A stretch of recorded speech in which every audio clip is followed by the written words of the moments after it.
Are you struggling to lose fat even though you're exercising like crazy? Well, stick around. Today we'll tackle just that. Hey, Man. I'm Mike, And I'm Twain. and welcome to another episode of 40 Plus Fit, the podcast where we unpack the science of sustainable weight loss and fitness for those over 40. In today's episode, we're diving deep into the world of exercise and fat loss. Joining us, as usual, is our local fitness expert, Twain. And together today, we're going to chat about the different types of exercises you can do, debunk some common myths, and provide you with some tips to help you achieve your fitness goals. What do you think, Twain? We're going to get all that done in just this episode? Yeah, I hope so. But the reality is probably not. I'm sure we have But we do what we can, right? at least two tangents we will go off on somewhere. Imagine so.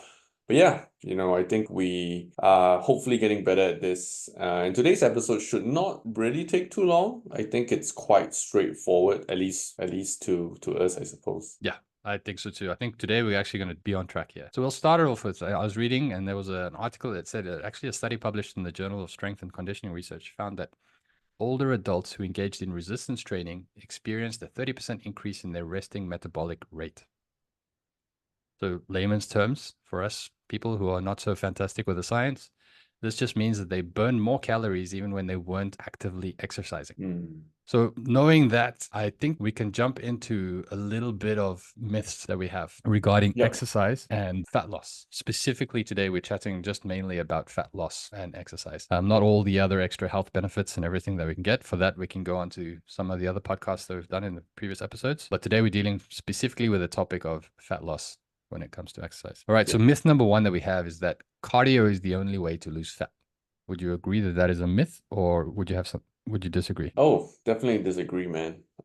Because cardio is just one form of exercise, and again, remember, I think we've talked about this many, many times. The only way for you to essentially lose fat is that your body needs to have a calorie deficit so that it actually will mobilize and get rid of the fat. So fat loss is essentially making sure that your body actually removes fat from it and uses it and oxidates it, to remove it. So cardio is not the only way to lose fat. It's part of very good, well-balanced plan that also consists of a calorie deficit, eating well and also eating quality nutrients, not just tracking the calories, but eating quality nutrients as well, so that you get the recovery, you maintain as much muscle as possible, and yeah, you can achieve the fat loss goal. We'll come and we'll revisit cardio again a bit later. Just Sure. as we run through these myths quickly. The next one is that lifting weights will make you bulky. Oh, I wish. I wish.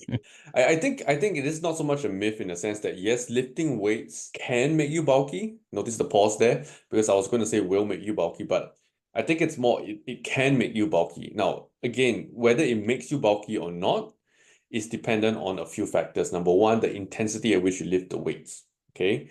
Number two, the amount of food you're actually eating, because beyond a certain initial starting point, when you're just somebody new to weights, after the first couple of weeks, you actually need to be taking in additional food so you have the raw materials for your body to actually build muscle to make you bulky, because you can't just get bulky from nothing. Mm, You actually have to eat enough. Like, think about it logically from a physics standpoint, how you can't create or destroy matter, right? At least not to our knowledge. yeah. And yeah, and so you have, in order to get bulky, your body needs to kind of put on some sort of tissue. Okay, it could be muscle, which is great. Most people it tends to be unintended fat, and yeah, and it has to come from somewhere. And what happens is when we overeat, we give our body a lot of excess that it then has to store. Okay, so lifting weights can possibly make you bulky, but it's only in conjunction with enough calories to actually grow. And that's why we have so many, guys and even some girls that struggle to actually put on weight, and then they have to force feed themselves, they have to try to overeat.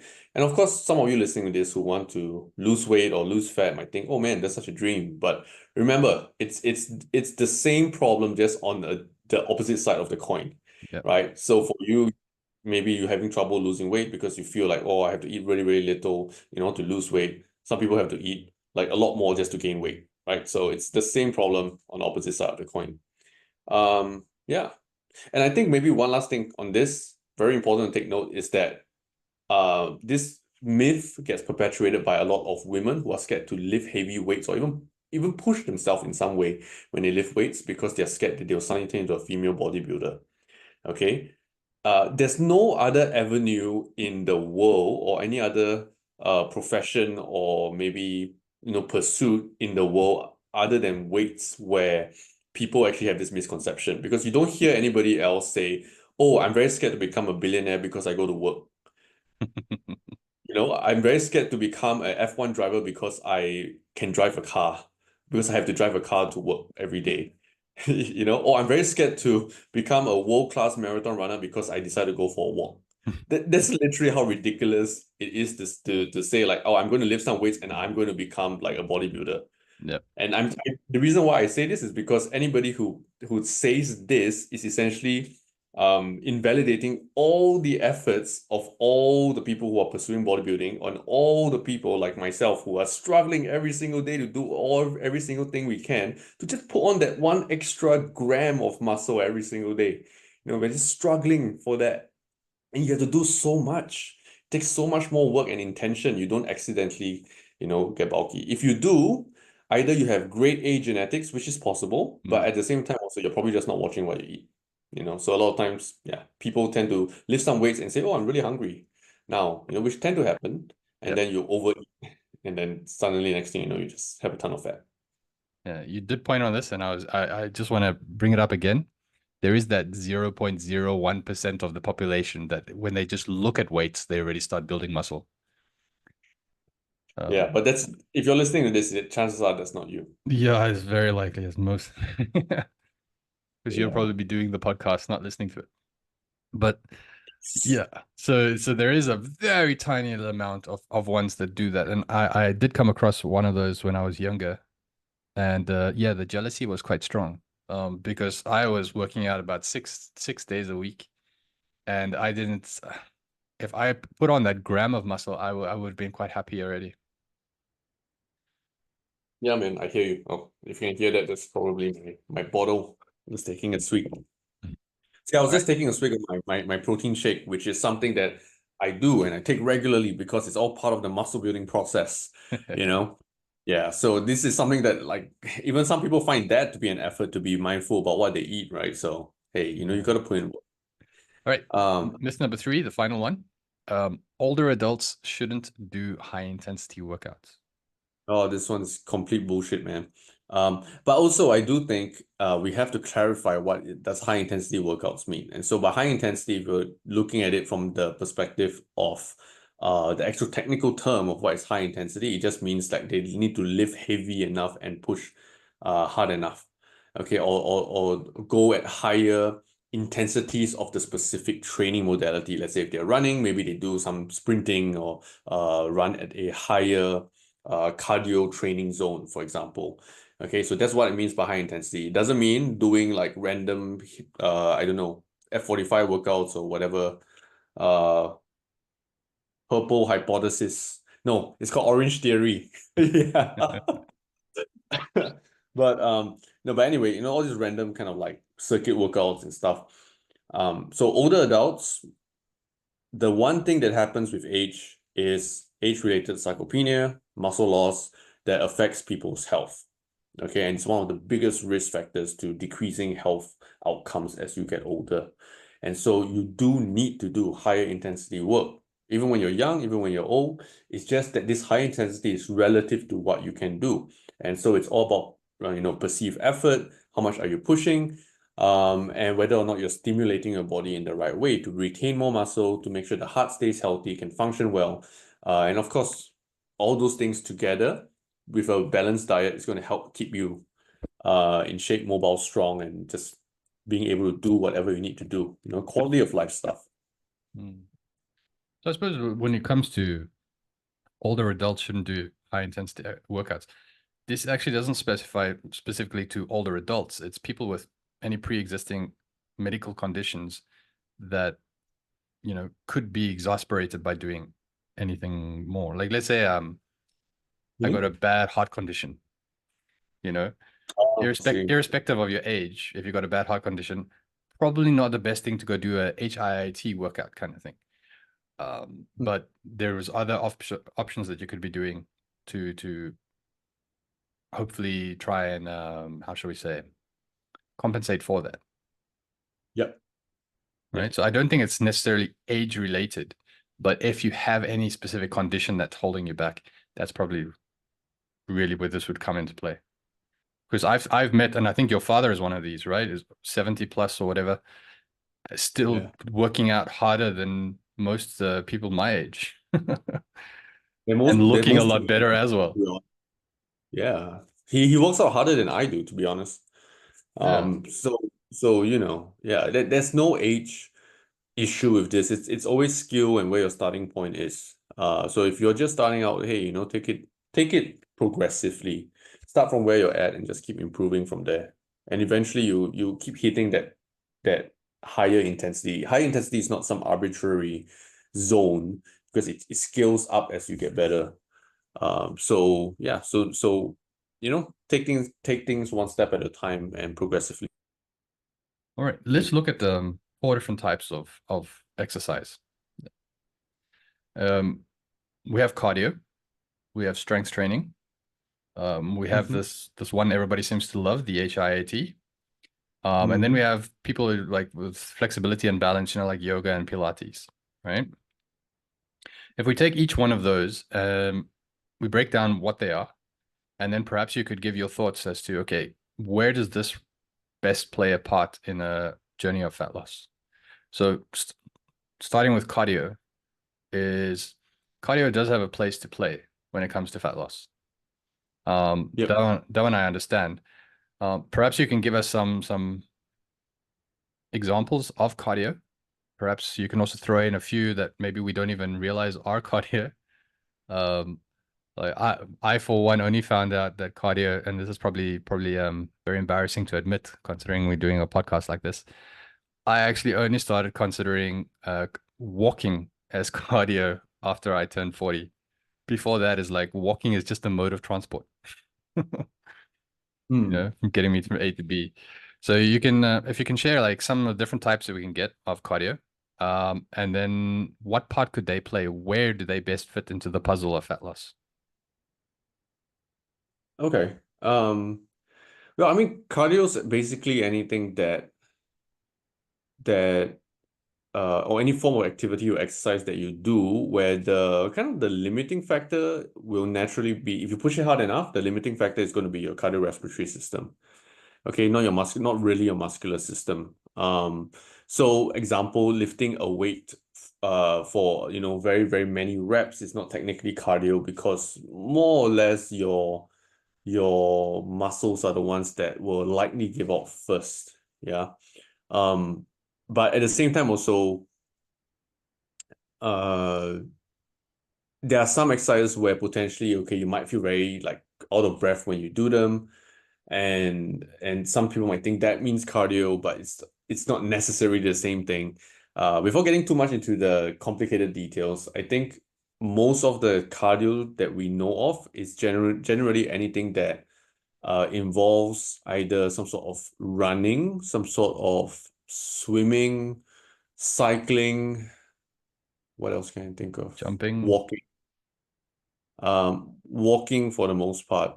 I wouldn't really consider jumping as cardio per se, just because again it's a very mixed bag. So once you start to go into activities where the actual load intensities on the muscles are comparative enough, and there's also some that becomes the main emphasis of the activity already versus the cardio being the limiting factor or the cardiorespiratory system being the limiting factor. so So if something you go like and burpees.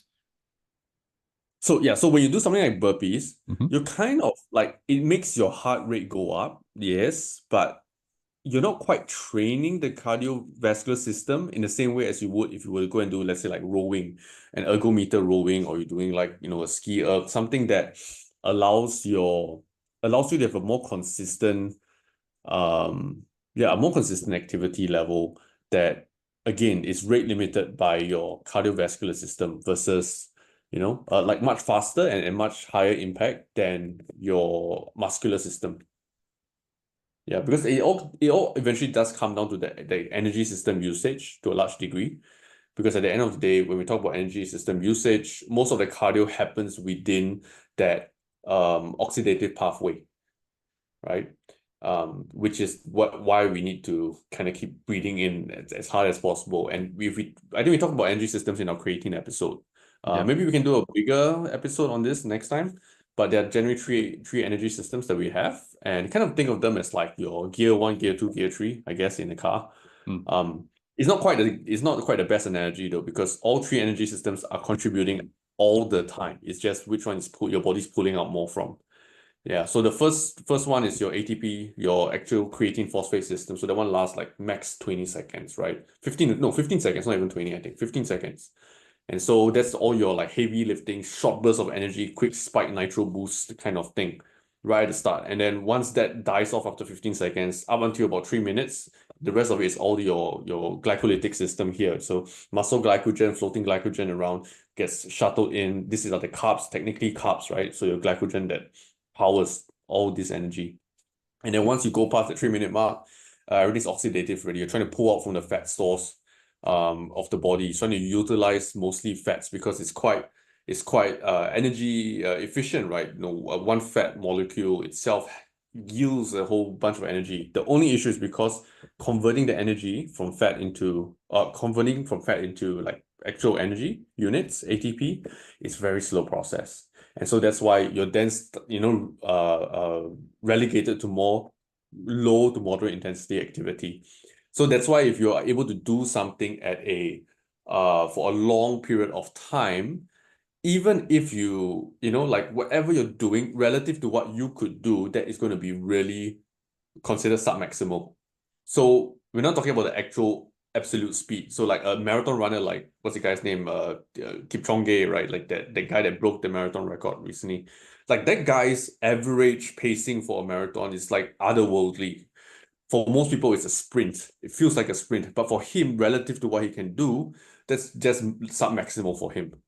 And so it's relative to the individual, and that's oxidative energy. That's like, his body's able to supply it very well, and it's very energy efficient. So cardio is basically just anything where your heart is the thing that's kind of limiting you. If you are so out of breath that any other activity that you do makes you out of breath, so if you're so out of shape that any other activity that you do makes you out of breath. Example, you try to do a bodyweight squat and you do 5 squats and you're out of breath. Or even worse, right? Like if you're severely overweight, you get out of the chair and you're out of breath. The issue is that, your heart is your conditioning and your cardiorespiratory system is just so terrible that everything is limited by your cardiorespiratory system really. So almost everything in that sense could kind of count for cardio, if that makes sense. Mm. But to answer your question in terms of a fat loss perspective, what we actually need to focus on with cardio is that you want to do something where usually we would recommend training in that like zone 2, maybe up to zone 3 kind of range. Because cardio is generally segmented into 5 rough zones of training intensities. And zone 2 to zone 3 is actually really simple to gauge. Okay, you don't have to be so pedantic about heart rate and all this sort of stuff. Just think about the effort level. And again, as you get fitter, it will scale upwards. So the effort level helps you stay consistent. And so how do you gauge it? Just think about, let's say when you go and do some cardio, let's say you go for a run with a friend, you're able to still maintain a very comfortable conversation with them while you're running. So that will be nicely like a zone 2 to zone 3, early zone 3 kind of thing. If you can barely maintain a conversation, you're like talking in fragments of two words or something like that, like broken sentences, 2 words, between breaths, breathing hard, that's probably closer to the zone 4. If you are at the zone 5, which is the max, then that's like you can't talk at all. That's all sprinting levels, so 90+%. So that's kind of what you want to take note of. You want to be in that zone 2 to zone 3 because you can do it for a longer period of time. It doesn't generate and make a lot of fatigue. In other words, it doesn't make you feel very tired. You don't actually have to recover really hard or take very long to recover from it. In fact, most of you can do like say like a light jog for a kilometer.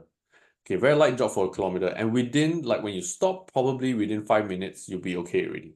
You'll be breathing normally and you'll be fine. So that's how you know, okay, cool. That's just nice. Yeah. So that's kind of where you want your cardio to be. In terms of the purpose in what it fits in a fat loss plan, the main thing about it is that cardio per unit of time and energy that you go and put into it, it actually helps you burn a lot more efficiently in terms of like the calories compared to strength training, like lifting weights, virtually any other kind of any other kind of like weight training. So in other words, weight training is less efficient at burning calories than, let's say, cardio. But as a whole, exercise wise, you don't want to depend purely on exercise just to kind of burn calories, so to speak. Mm.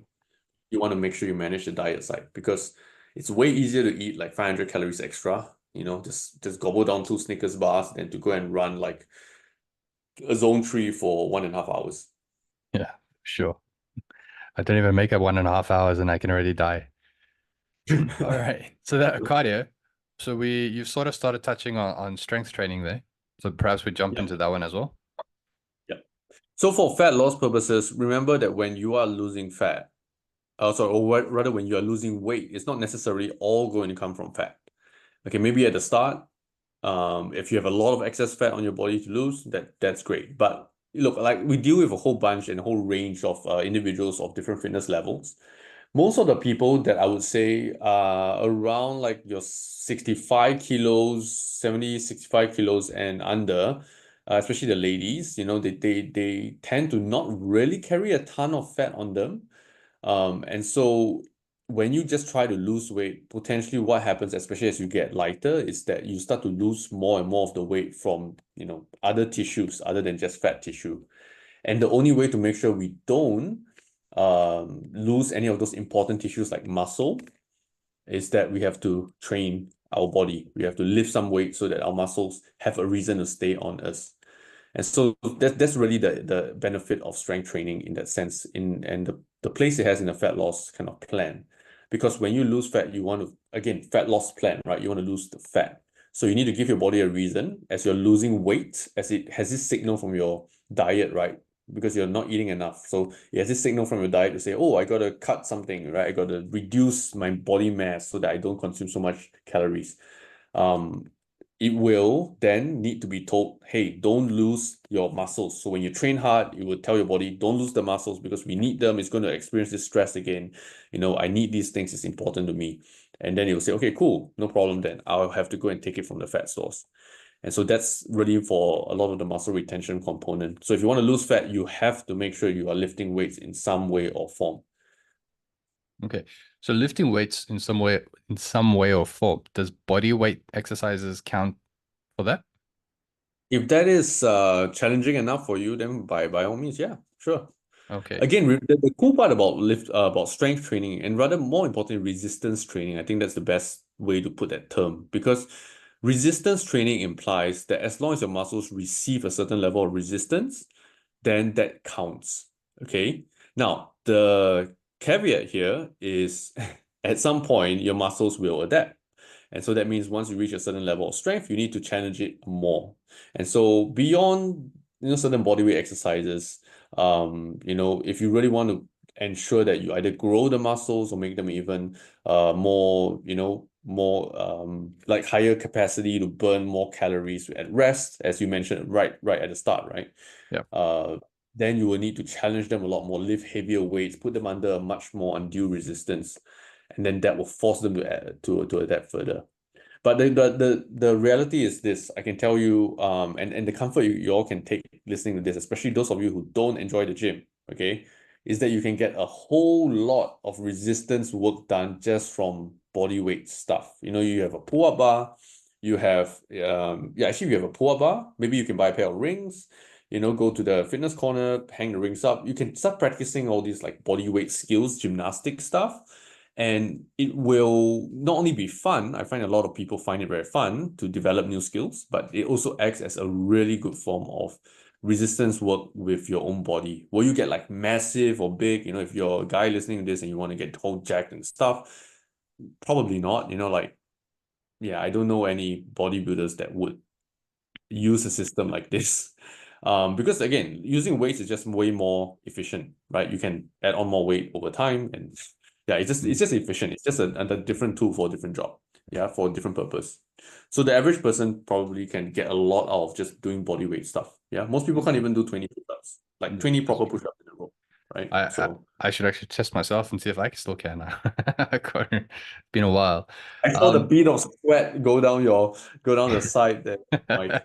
Um, right. The other question I have is I've with a TikTok education nowadays, I saw the video that said that when you're walking and when you're running, you're actually burning fat from different places. Whereas let me try and articulate this correctly here. When you are running, you're burning your carbs, all right? But when you are walking in a low intensity sustained state, you're burning from fat. yeah. Now, I sort of understand that there's a bit of a difference between actual real body fat burning compared to fat burning effect, if I can put it that way. I'm using inverted commas here. Perhaps you can just elaborate a little bit more on that. Yeah. Yeah. So wait, so okay. So just to be clear, I think what you are trying to say, and correct me if I'm wrong here, what you're trying to say is that you saw a TikTok video that was trying to explain the difference between fat burning and fat loss. Well, they were really trying to tell you is that there's a difference between the types of exercise that you can do. So if you want to target fat loss, you go and you do long sustained walking. But if you want to burn Oh, carbs, okay. yeah, Got it, got it. Okay, so I think okay, so just let me quickly rephrase that. So you're saying the type of exercise that you're doing, the energy utilization is different, mm, and you're asking me, does it have any effect on fat loss? correct. Because my understanding of it is that yes, okay, you're drawing, as you explained earlier, you're drawing from a different energy system. But the Mm-hmm. fat that is burning there is not necessarily the actual fat that's sitting around your abdomen that you're trying to lose weight of, that actual fat Yep. loss. It's just the different mechanisms that it's drawing from. So at the end of the Yes. day, either one is going to play a part in actually losing that fat that's sitting around the belly or wherever your particular fat stores are lying. Yep. Either method is going to be able to burn that off. But it's the mechanism really that they're speaking of. Is that true, or am I understanding that correctly? Broadly, yeah, broadly, you're correct. So they are not wrong. Again, just now I explained about energy systems. Hmm. The activity that you do will determine what energy your body pulls from, what energy system your body pulls the thing from. So if you're running, like high intensity, after a while, why do you get tired and you slow down? Because your body has not enough energy replenishment, right? Like it cannot keep up the energy replenishment at a certain rate. And so you're not able to actually contract the muscles to apply the same force to be able to continue the same speed. Hmm. So that already is an illustration of change in energy systems happening. Okay, because it goes from like higher carb, okay, obviously the ATP at the first 15 seconds, then after that, you have the carb stuff, and then you have the oxidative fat, mobilization. So the issue here is people are so focused on the mechanisms. Where am I pulling this energy from? Because the idea of fat burning, I think if you just listen to it and to a layman, when I say fat burning, I immediately think, oh, fat loss. Yeah, I'm burning the fat, I'm losing the fat, right? correct. The truth is, again, the difference between fat burning and fat loss is there is a very actually significant difference, although it feels very subtle. Fat burning again just means what kind, like where are you pulling the energy out from? I meant pulling more from fat. So like you said, if we're just going walking, I'm just sitting here, we're just chit-chatting, we are using a lot of energy, more like majority of it from fat, the oxidative side of things, because our body it's such low intensity that our body can take its time to mobilize the energy from the fat stores and then use it. Okay. But if I were to suddenly get up and start sprinting, okay, boom, my ATP is going to kick in, and then of course the glycolytic system, the glycogen is going to come in to kind of help sustain that, right? It's all in the muscles, all stored there, right? So, with regards to this, fat loss on the other hand is the net reduction of fat loss on the body. So, is there a situation then where you could be burning a lot of fat, but you would also not be having any fat loss? Yes. Imagine if you're overeating and you're eating tons of fat as well. Like plenty of people that do keto and they're overeating, they're eating a ton of calories on that, eating a lot of fat. They will likely be burning a lot more fat because why? Fat is going to be the abundant energy source in the body. Okay, that's one thing. And so your body will use a larger amount of that because it's supplied in anyway, regardless of the activity per se. But you use that and you'll also be storing a lot of fat and the reason why you'll be storing a lot of fat is just because you're overeating. So at the end of the day, fat loss is still dictated by that energy balance equation itself. Are you eating less than you are burning? Okay. But Mm. this equation is not static. Remember that the output side of things, that means like how much calories you burn in a day, has a lot of variables to them. And they are influenced by the type of foods that you eat, the type of activities that you do, your body composition itself, how much fat, how much muscle you have, this kind of stuff. Okay, so it changes and fluctuates, especially as your body changes. And so the amount of food that you eat, it's probably the most it's more static, right? Because we can control that a lot more than the multivariate output side of things. Yeah. So the fat loss component really comes down to the net difference. It's not the mechanism itself that we are concerned with, it's just the net difference. So if we have that signal to our body in terms of we're eating less than we're burning, okay, our body knows that there's an energy gap we need to make up for. And so the net difference is that eventually, regardless of whatever energy source you use, you need to output more energy still. So it's going to pull it from the body. So that's what fat loss essentially is. So whether you're running or you're doing like walking, for the purposes of fat loss, it does not matter if you're already in that energy deficit, okay, to get that fat loss result. Now, one quick caveat to that, or one other consideration to that, is that beyond the energy deficit component of things, there's other things that we need to take note that are significant. So the type of activity you do, okay, there's a lot of considerations that people will have, right? How long does it take? How easy it is to do, how much fatigue it generates. If I would ask you to go and run at a high intensity every day, run like, 5 kilometers for at a higher zone level of cardio, you're probably going to feel really tired by the fifth day that you do that, if not earlier than that, right? But let's say if I ask you to just try to clock about 10,000 steps a day, okay, you might take up a bit more time, but if you can double it up by saying, oh, instead of usually I take the escalator or the lift, I just walk this little detour, walk up the steps, I get off the bus maybe 2 stops earlier, I walk back home, whatever it is, you try to find ways to double it up. After dinner, you go for another walk, listen to a podcast for half an hour. All these like steps and this moving around would add up relatively quickly, right? So like this is about 10K steps. Like what's the level of fatigue it's going to generate for you? You're not going to feel very tired because you're just walking, you're just moving around. Yep. So if you think from that perspective, that's pretty cool because you get in a certain level of activity, that's kind of comparative to, let's say, if you go and run very intensely for 30 minutes, for example. Yeah. You get a difference in the cost, the fatigue cost to it, and more importantly, you kind of achieve the same net outcome if your outcome is I want to burn a bit more calories just from moving around a bit more. We call that the high energy flux model or approach to kind of like burning calories or fat loss, which means that aside from just watching the diet and trying to so-called starve yourself and eat lesser, you also try to increase the uh amount of activity that you do. And I think that's really important to balance between the two. You have to eat lesser for sure. You have to be mindful about that, but you also need to increase your activity levels. Most people are just way too sedentary, at least from my experience, all the people that come to me for help. Mm. I think one of the big benefits from just increasing your step count is that when I go and work out, whether it be resistance or whether it be running or even swimming to that matter, if Yes. I do say 45 minutes of running and I come back to my place, guaranteed that after I've taken my shower and I've sat down now to recover, so to speak, I just become ravenous and I just want to consume a lot of food. And I just want to eat and eat and eat and it just doesn't stop. Whereas when I'm doing walking and I'm just increasing my step count, I don't get that feeling. So Mm, I mean, this all comes down to depending on goals at the end of the day. But I do yeah. find that there's a lot of benefit as to if your goal is purely fat loss, to focus on increasing your step count and couple that with some resistance training, say 3 times a week. Because that one is like, you can, as you were saying, is you can maintain your eating capacity to a degree, right? There's a bit of consistency in the way that we eat compared to exercise.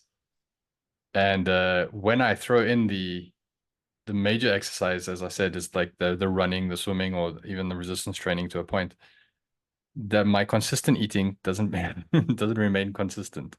There's like spikes as I go through it. So would you say, like, from your experience, that this is something that most people struggle with, or is this like just me being me? Um, Actually, no. I think a lot of people do struggle with this. And there's some good physiological like backing for this. Exercise when done at a very high intensity, technically it actually drops your appetite. Okay. A large portion of that is because of the elevated adrenaline that you get from just like pushing high intensity exercise. However, the issue is once you recover and you go back to baseline, that drop and that contrast in gap between that dulling of the appetite itself to suddenly go back to baseline suddenly amplifies up the difference and the feeling of hunger even more. And Mm. that's why, like you say, when you do something really intense, you do that, you come back, and you know that in that time frame where you're taking a shower, you're just resting out, you sit down, suddenly it hits you that level of hunger that hits you, right? You're ravenous, so it's very, very common that it happens. And again, I would definitely suggest as well, like what Mike was saying, just if you can clock up the steps and all, it adds all these things in a very inconspicuous, by the way, kind of thing. It happens throughout the day. It's not very it's not very uh invasive into the rest of your body systems in that sense, but it adds up. It's small little things that just add up, and it's very easy to do in that sense. Yeah, Okay. and doesn't cause this kind of fluctuation with the hunger, for Yeah. sure. All right. So the next one we jump into is the HIIT, right? But now, I don't know, for some reason for me is I can't shake that HIIT is another form of cardio. It is. It quite So literally is. so I'm not sure why we would have it under its own category. So if that's the case, then for me, I'm okay to skip it here and we move into the flexibility and balance. You okay with that? Or Yeah, is I there mean, anything by you specifically want to just address with HIIT?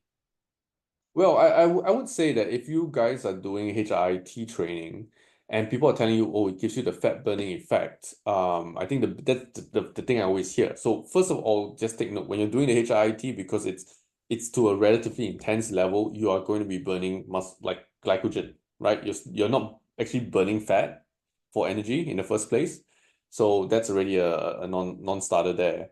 And then the other part is that HIIT training, there is actually a very specific purpose for HIIT training. Okay, in sporting athletics, a lot of sports, especially like sports that people love, right? Like playing basketball, playing soccer, all this kind of stuff. It Hmm. usually involves short bursts of movement with short bursts, with like resting points. So like if you're playing soccer, you're running, bursting, then you stop. Then you run, burst, and you stop, right? So there's a rationale why a lot of athletes use HIIT style training, because it helps you train that what we call the glycolytic component of the energy system there. It's anaerobic training, basically, training that does not utilize oxygen to help with the what do you call that, the energy production.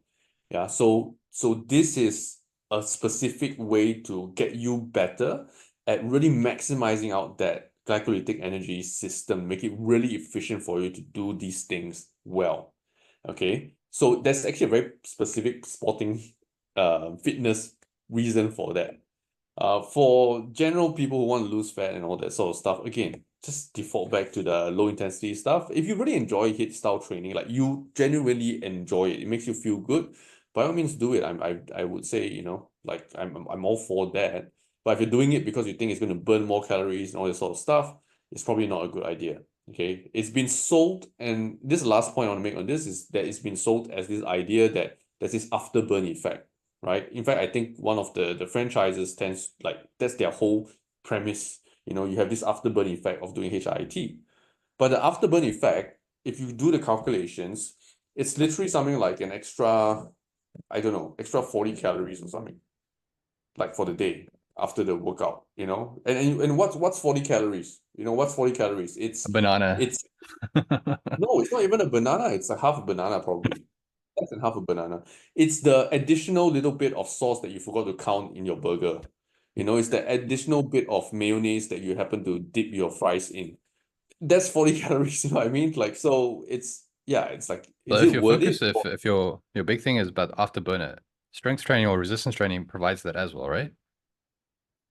Yes, yeah, because Mm. technically, um, resistance training is a form of interval training if you think about it. You go high intensity for that set, then you do a rest, then you do a high intensity for another set, then you do another rest. So, so technically, you're doing high intensity interval training, in that way. There's no arbitrary like cut off for like what exactly is interval training per se. There's just a kind of a work rest ratio that you can stick with. Yeah. So yeah, so just it's all hype, man. It's all hype. All right. So if we jump into flexibility and balance, is lately, I don't know, I think TikTok's algorithm has read into my lifestyle and found out that I don't have any flexibility and my balance is about as great as a panda on a bouncing ball. And so they're giving me a lot of these Pilates and yoga videos that are coming up where people are now saying that they've tried strength training, they tried cardio, they tried dieting, and nothing worked for them until they started Pilates. And now the fat is melting off of them after doing it for just a few months.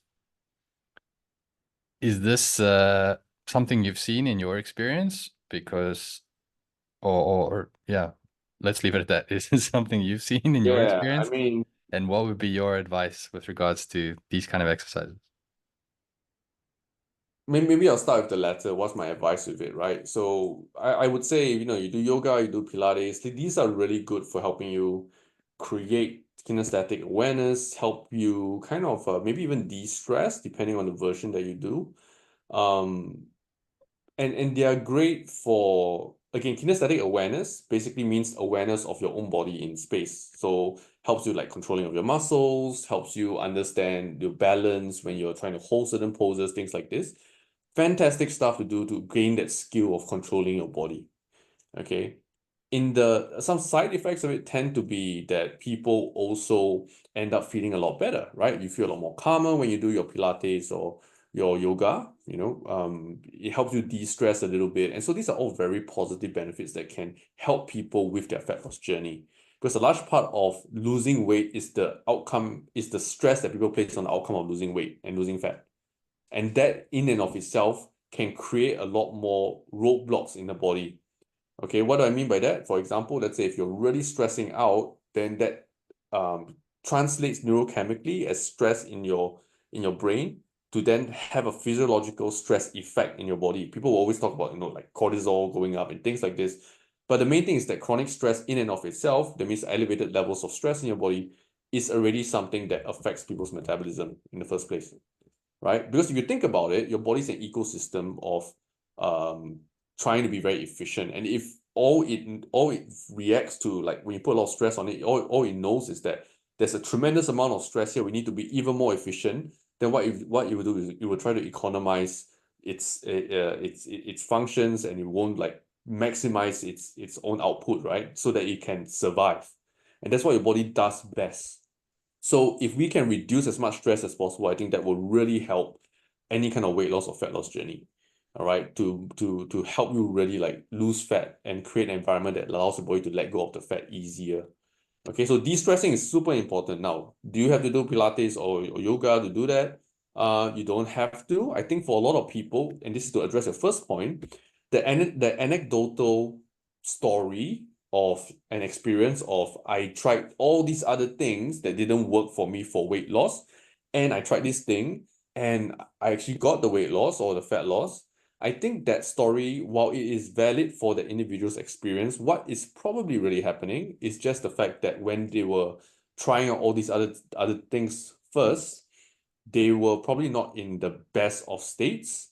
They were probably not they're probably overstressing themselves, in that kind of perspective of like, oh man, I really got to lose weight, oh, I got to train harder, I got to what. And again, this is not like any fault of their own per se, right? It's a combination of all the environmental factors that come in. Maybe they met a trainer that emphasized, oh, you can only diet down and starve yourself and lift weights only the best way or whatever, right? But all these things are just learning points and steps that you take in that journey leading up to this eventual solution. And I put this in inverted commas that you found for yourself, right? Because without all these built up, you don't get to that point where you try this new thing that you really enjoy, because you have to try many different things. And some people like myself, I find I tried weights the first time and I really loved it, right? I was very motivated to continue doing it. And I found it on the first try, first go around. Not everybody's going to be so lucky to be able to do that. And some people will try different things. They'll be like, I try this thing, it doesn't quite gel with me. I try this other thing, it doesn't quite gel with me. I try this thing, oh God, I hate this particular thing I tried. Like some people just don't like weights, right? Yep. Like I've tried doing yoga before. I hate it. I really hate it. It's not something that I enjoy. I'm not going to waste my time doing that. But other people love it. And so I think we all have our own journeys in the way we kind of approach this thing. And so it's not so much the yoga or the Pilates is the thing that, helped them lose the weight per se, but it was a vital thing that came up after in their journey that allowed them to enjoy the process a lot better and to start being more consistent. Because if you think about it, when you start enjoying a thing and a pursuit, very naturally you start to organize the rest of your life in a way that allows you to continue pursuing that particular pursuit. So they start to think like, oh, I'm going to yoga more often. Maybe I should eat a bit better. Oh, I actually should be sleeping a bit better. I got yoga tomorrow early morning, so I got to wake up. And all these things will help. Like if you sleep earlier, right? If you eat better, all these things are naturally going to help you lose weight. Help you drop your fat. So I think that's really what's happening. And it's very hard to talk about these kind of things sometimes with people because people will get defensive and try to defend the modality, right? But the truth is the modality is just a vessel through which you found your way to do all the things that you needed to do anyway. The basics don't change. It's just each of us has our different journey of getting to that, doing it consistently. Okay, awesome. All right, so before we jump into the next section, which is we're going to run through some scenarios as to if this type of person came to you, what would you advise them to do? I think it's beneficial just to drop in two more little things, factors when it comes to fat loss, and you touched upon them there. One is obviously nutrition, and the other one is sleep. Yeah. All right. So as you've said many, many times, fat loss really comes by how much calories you put in versus how many calories you put out. And now you were touching upon the importance of sleep and how that plays a part in your fat loss journey as well. And obviously the stress on the body. All right. Yeah. So keeping those in mind, we move on to, let's say, some scenarios. Let's say someone over 40 is coming and consulting you. Let's say they're quite an active individual, sitting at about 30% body fat. Oh, wow. Okay. Right. What would be your advice to them with regards to exercise? Because we all know the one on nutrition, and we've got episodes on that. But how do we complement the diet that you've said with what exercises? Would you give them, say, okay, you go and do cardio, just up your step count, or would you just give them a combination, up your step count, do resistance training? What would be your advice? I okay, we don't have like enough information to really be very specific about this, but I'll go through like the thought process behind how you would do that if you are in this situation, okay? Assuming you're about like when you say 30% body fat, I'm not sure do you mean man or woman, because if it's a I woman, would say 30, man. My woman body fat gauging is not so brilliant anymore. So okay, all the so ones I'm going to give right now are going to be men. Yeah, okay, fair enough then. But basically, I'm just guessing your idea here is that the body fat percentage is really high. They have a lot of excess fat, correct. right? So But like let's but they ignore are an 30%. active individual already. Yes. Okay. Okay. So they're active, but they have a lot of excess fat. Their body percentage is quite high. Yeah. What should they do? Well, honestly, if that is the case, I would always, number one, look at nutrition first. Mm. Okay. But let's say they got that sorted out as well. And again, go and listen to our previous episodes about nutrition if you're trying to figure that out. So let's say the nutrition is sorted out, then it could very well be a case where maybe they're eating well and everything, but they're just not eating low enough. You know what I mean? Like they're not in a actual calorie deficit. Because if they were, they would already be losing weight, they would already be losing fat. Okay, so we have to make sure we tweak that. Now, after we tweak that, in terms of the exercise component of things, what can they do? If somebody is very, very active, um, I'm guessing the active part here you mean by they're doing a lot of exercise every day. Is that correct? Yeah, so let's say they are probably walking about 6 to 8,000 steps a day. They in the gym 3 times a week. In the gym 3 times a week, okay. Yeah, let's call it at that for now.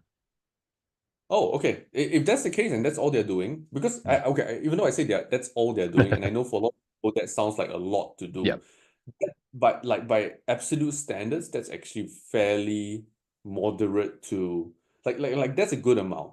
Then in that case, I will either get them, if we're talking about exercise, I'll either get them to have to increase their activity even more, right?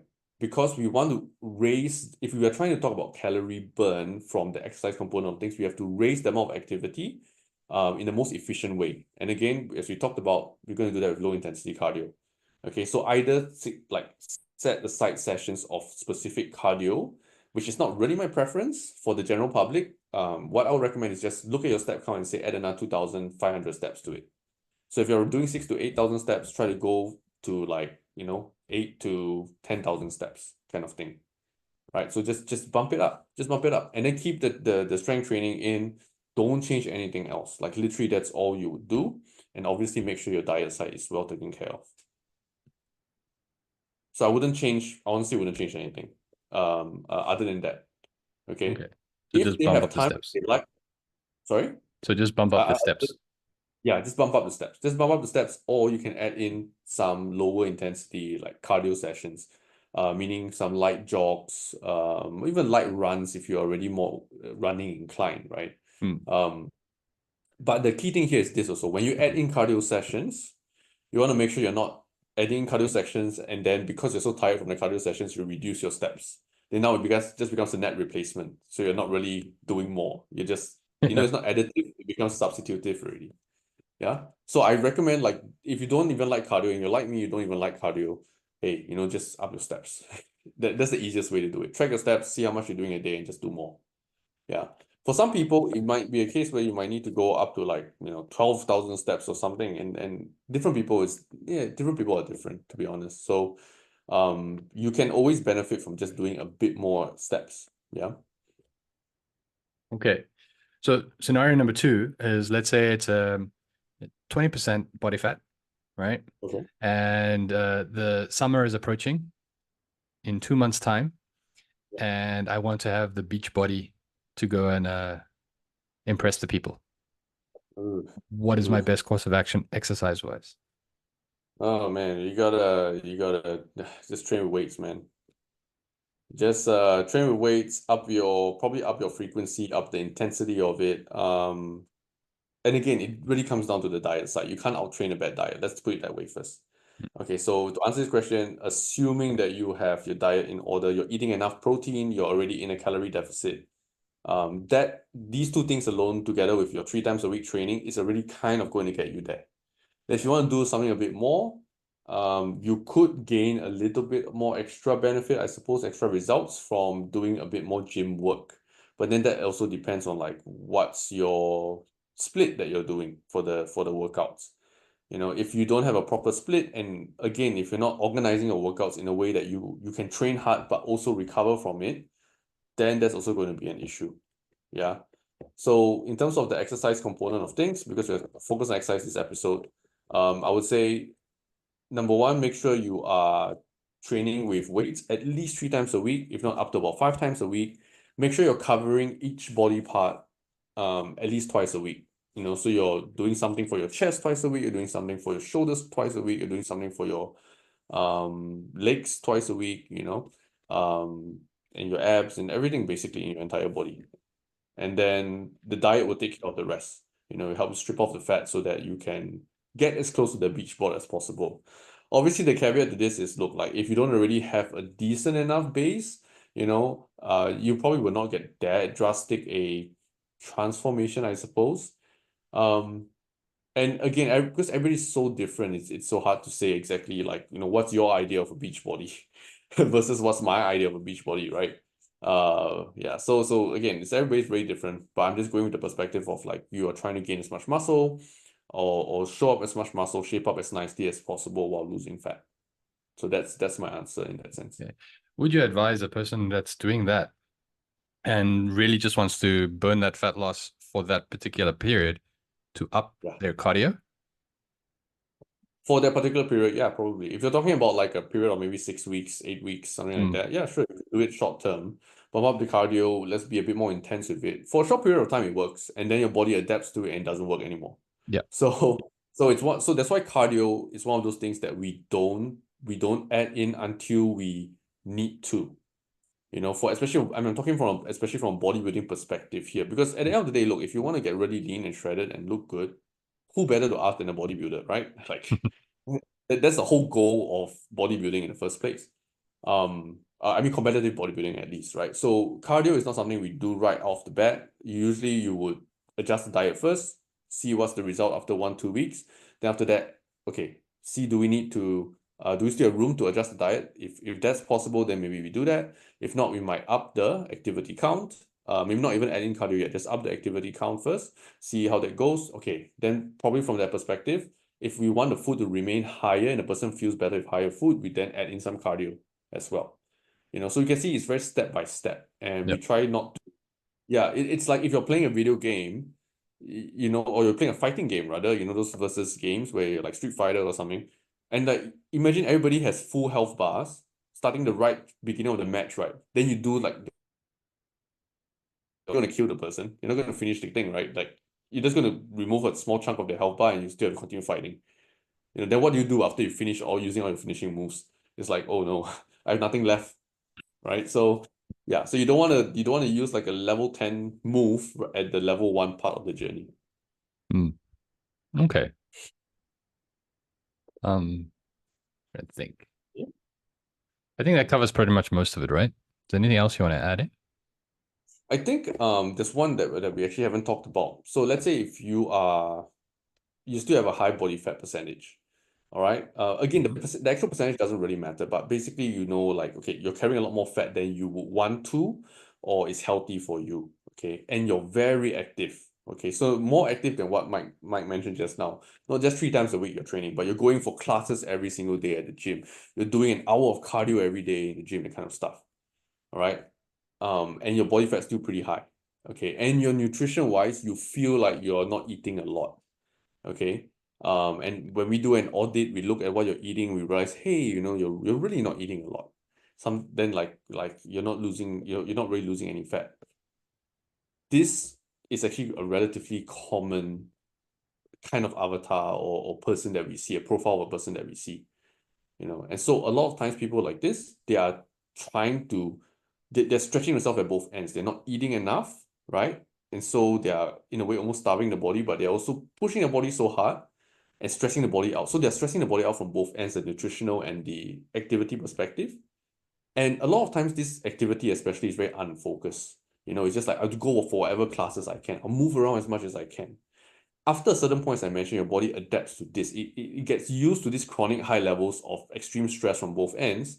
And what it does is it will mute its own metabolism to come down and match that Oh. level of input and output that's happening so that it can survive.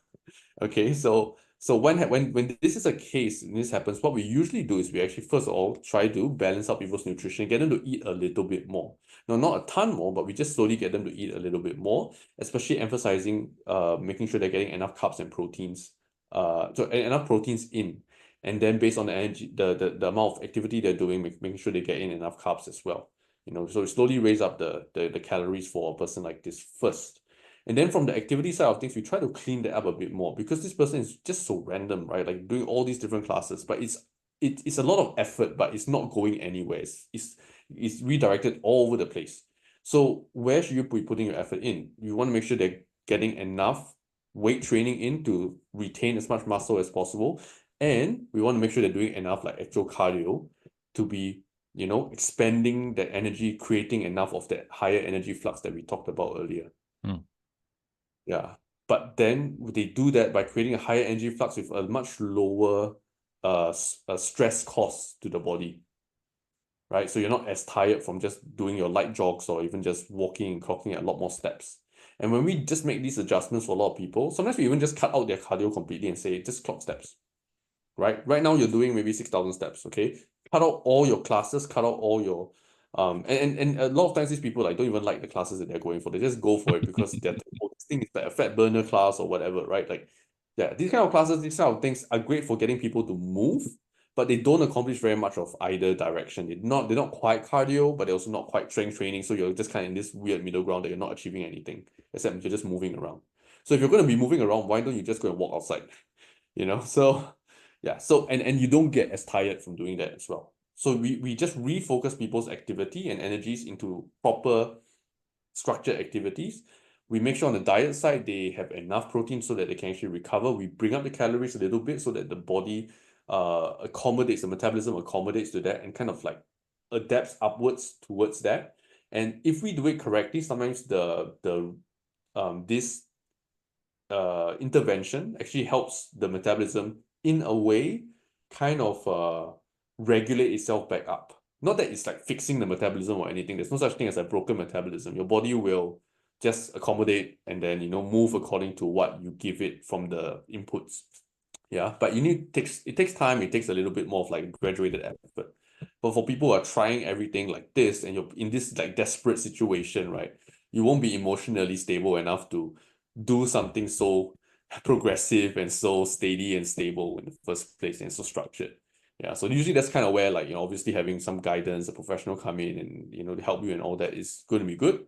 But yeah, if you're in that situation, that is what I would recommend. Like broad strokes, that's what we usually do. Up the food, make sure the protein is there, do it gradually, and then on the activity side, really organize the activities so that you're doing you're making best use of your time and your energy. Yeah. Just out of interest, you did mention a point on this, and I don't know if I understood it correctly, or if there's a lot more to it. But you talk about when you start losing fat, sometimes you can lose not just the fat, but you lose the muscle, right? Is Yes. there a limit as to like if a person's 35, if a man is 35% body fat, right? Is Okay. there like some kind of unwritten rule that pretty much 98% of his loss is going to be from the fat because he has so much in abundance compared to any muscle loss that he might experience? Or Yeah. is it like a general thing that everybody will lose fat and muscle unless they're doing some kind of resistance training to maintain the muscle? Oh, it's actually more inclined towards the former when you have such a high level of body fat, and then it's more of the latter when you become leaner. So basically, let's think of it this way. The underlying principle is the leaner you get and the more you try to lose weight when you're leaner, the more of it's going to come from muscle Muscle. tissue. So think of it from a availability perspective. It just makes sense, right? Like if you have Yeah. a lot more fat and I undereat, I have a lot more fat to take from anyway. So your body's like, yeah, cool, I'll just take from that. But over time, if your bank account, your savings starts to go down, oh man, like things, you start to cut a lot of costs here and there, in your Yeah. daily expenditure, you start to be so much more mindful of all this stuff. Same thing with the body, right? Like with the moment body fat starts to really drop, that's where your body be like, oh cool, having this muscle here is burning a lot of calories. Let's cut that out. Let's try to reduce that so that I'm not burning as much, right? Cutting expenses, so to speak. So you don't want that, right? For our purposes of body composition, we don't want to do that. Mm. Yeah. So then you need to kind of exercise. I guess maybe for a lot of people listening, you might be thinking like, okay, is there an actual cutoff point? The honest answer is no. Like any cutoff point I give you is actually going to be quite arbitrary. I can give you the generalized like milestones that we use to help people set targets. But again, as the journey evolves, these targets will evolve as well. So the easiest way to do this is through what we call a waist height ratio. And a waist height ratio is basically you take your height and you divide it. So you take your waist divide by your height. So your waist circumference cut across the belly button. You take that circumference and you put it over your height, you get a ratio. If it's more than 0.5, okay, the first cutoff is 0.5. So if it's more than 0.5, it just means that the circumference of your waist is more than half of your height. So if you think about that, it's like, geez, that means you have a lot of belly fat around you. You have a lot of belly fat around your waist. That also likely means you have just a ton of fat over on your body. Okay, so as a general gauge, yeah, cool. If you're 0.5 or more, just focus on weight loss. We don't even need to worry about like strength training or whatever shit. Okay, you can start it, don't get me wrong. But I say your priority will be lose weight first so that you can get your health risk down first. Okay, and any weight you're going to lose is likely going to be fat because, again, to be 0.5 and above, you're likely going to have a lot of fat already on your body. Now, the next cutoff is then about 0.45. So 0.45 to 0.5, when you start to enter into that zone, okay, the exercise that you do starts to become a lot more important. All right, you need to start introducing some sort of strength training at this point. And if you do that, it will help you retain more of the muscle because the likelihood of you losing some muscle as you continue to lose weight within this zone becomes higher. It gradually gets higher. Once you go below 0.45, you 100% need to be watching your macros. You 100% need to be like making sure you're very active, doing proper weight training, balancing off with your cardio, just being generally active in that sense, but still stimulating the muscles. And then, yeah, then you can continue to see progress there where you're losing the fat. So you have to be very intentional about the fat loss you're looking for already. So those are some cutoff points to start with, but everybody's journey is just different. Yeah. And and that's why we do have our actual training, right? We Twain is one of our head coach here at 40 Plus Fit, and he provides individualized training for people that are looking and serious about their fitness and weight loss journeys. If you're interested in that, you Also can for always the just head over to our website and see more information on there at 40plusfit.com. Sorry, you were yeah. going to say? I was just gonna say also for those in Singapore, or if you happen to be in Singapore, you can actually book in a session with some of the trainers in my team as well. Because Okay. we don't just do the online like coaching, we also do the in-person as well. We actually Okay. combine the two. Yeah. So for those in Singapore and maybe in Johor, Maybe in Johor. if you're looking for the in-person training, then you can also get in touch. Just book a call through 40plusfit.com and you can have a chat. And it's an obligation-free call. There's no commitments made. You can see if we're a right fit for you to reach your goals. Okay, so I think we've covered everything, right? Yep. Or is there Yep. anything else you would like to add in?